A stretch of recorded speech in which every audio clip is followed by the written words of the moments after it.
Yeah, I think Hotstrings, it's the first match. Yeah, that's so weird. Let me try it on my end. Hold on, because that way I can switch between V1, V2. So I have test,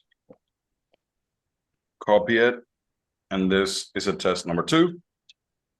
Then we run it, say test. So it matched the first one there, right? I switch now to V2 and run it. Still matches the first one, which is very strange. I would have thought that the second one Hey, would have, Isaias, yep. hold on, leave it there just for fun. Put like an option in the second one, any sort Well, of that's a thing. great, that's a great idea. So SI, I think. So send input at that point, right? No, It's the first one. So wow, that's so if it exists, it's ignored. no. But that's not the same with hotkeys. With hotkeys, it doesn't allow you to. And with other things, it happens that the second one replaces the first one, you know? So that's, I Well, would say that is inconsistent to me. I was well, not expecting that. if the hot string in line two is testing, like ing, it would. Oh, well, it depends on your options. I have it to set as soon as it finds a match. So Oh, if you yeah. do Yeah, test, that would be very annoying. Yes. So if both test of will come them up. are like this Right. one will be triggered first, and Yeah. then you will not have this one. Right. That's part of, that's the reason why it is good to, well, I usually started with that because I was like, yeah, I wanted to launch right away. And then over time, like I started realizing, huh, that's not maybe what I want. And then I started creating my hotkeys just like this, that I have to trigger them. And then Well, you could use your hot string options to say what is your trigger key. It can I, be one thing.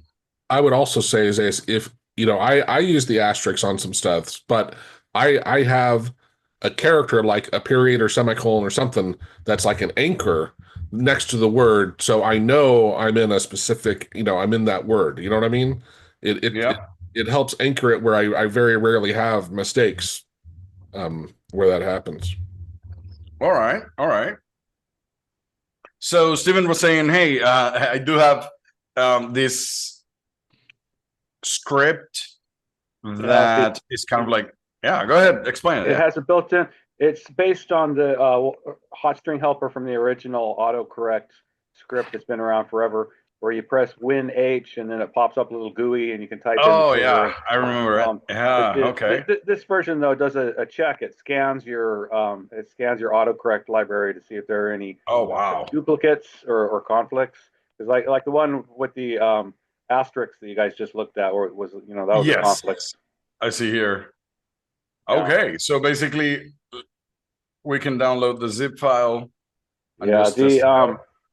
the system also includes a function call so that it adds a couple of extra features, but you don't actually don't have to use this function call. You can just have regular vanilla hot strings. When you say function call, what? So what do you mean? Well, if you look, if you open that and then open hot string library,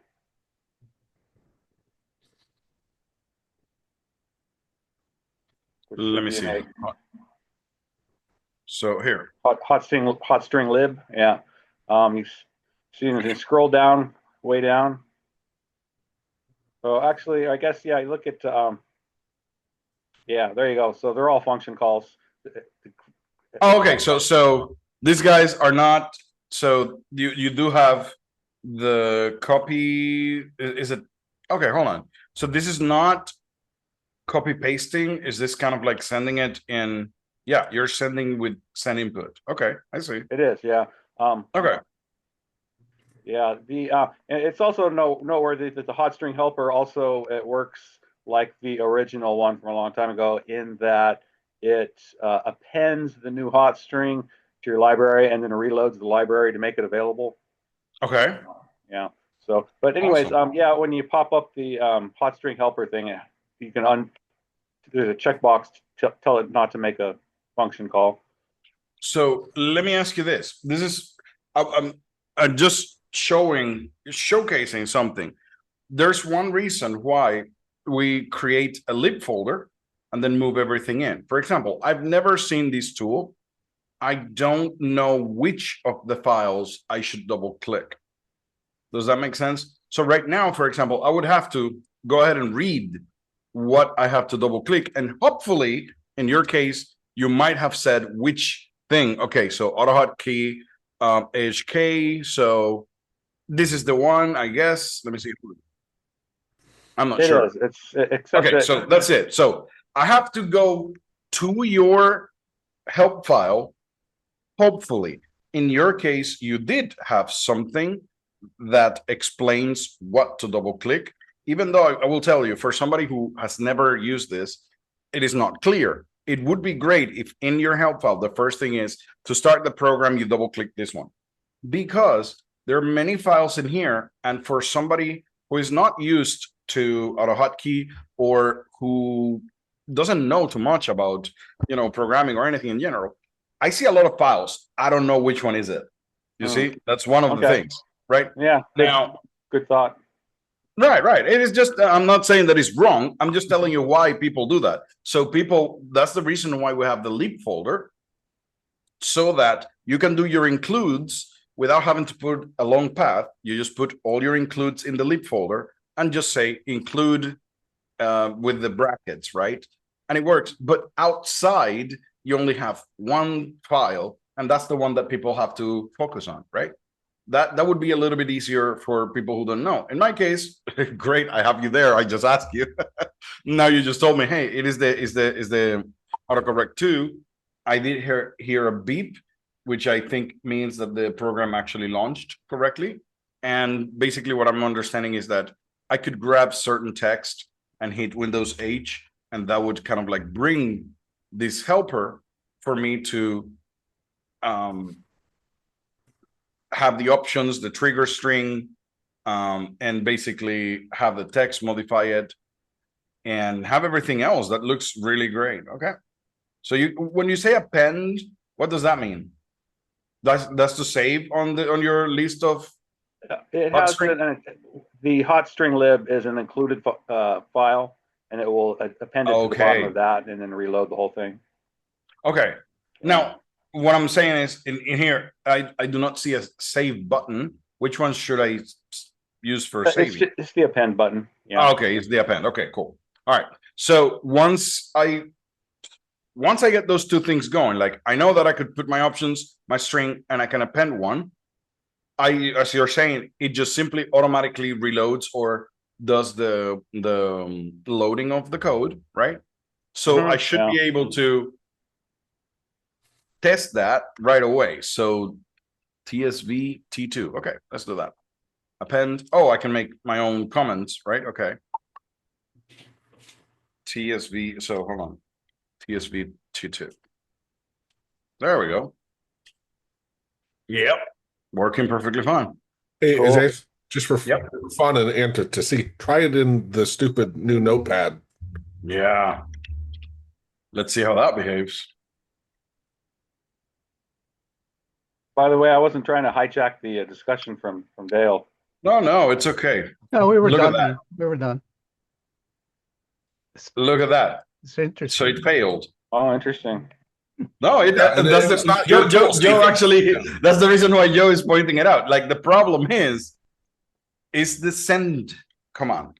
That's why we kind of like always try to use the paste, because and actually look at that. When it got to this spot, it's the same spot, almost the same spot, and when it stopped for 1 millisecond and then continued very fast. So again, there is something when we're using the send command, especially in Windows 11, that is not going to act as you think it would. And that's why we actually stopped using it altogether. Because also, it's not just Notepad. It's more and more editors we're seeing have this issue. Right. I would say, well, I don't think VS Code might be one of those. Let me try it just in case. No, I haven't noticed in VS Code. T2. But like Word. So VS Code is buffering it. I can see it having kind of like a little hiccup. It goes fast, then stops, then goes fast again, and then stops. And it does that a few times. But it seems to be that VS Code is buffering it, but Notepad is not. So sometimes I think, let me see if it fails every single time. It's noteworthy that I also have Descolada's input buffer function in there. So it's using that as well. Okay. I remember him working a lot for that. Look at that. It actually didn't send the whole thing. So then again, that's the reason why we kind of like moved away from using the send. It's the normal hot strings. I don't know why, but I don't feel hot strings are gonna be as useful as before in the new versions of Windows, because that's what's happening is Windows changed. Those things did not happen in Windows 10, right? Or Windows XP, because programs were not using a browser underneath. Now, actually, now that I think about it, what's happening is now you're automating a browser, basically. And we have talked about why that it's so hard all the time, right? We are basically now automating a browser in which we're sending keystrokes to a browser. And depending on the browser now, it is a problem because Notepad, it is just a browser under an Electron app is what's going on. And that creates its own little set of issues. So, yeah. Yeah, which just to reiterate again, that's why I've switched mainly everything as I can to be pasting. Yeah.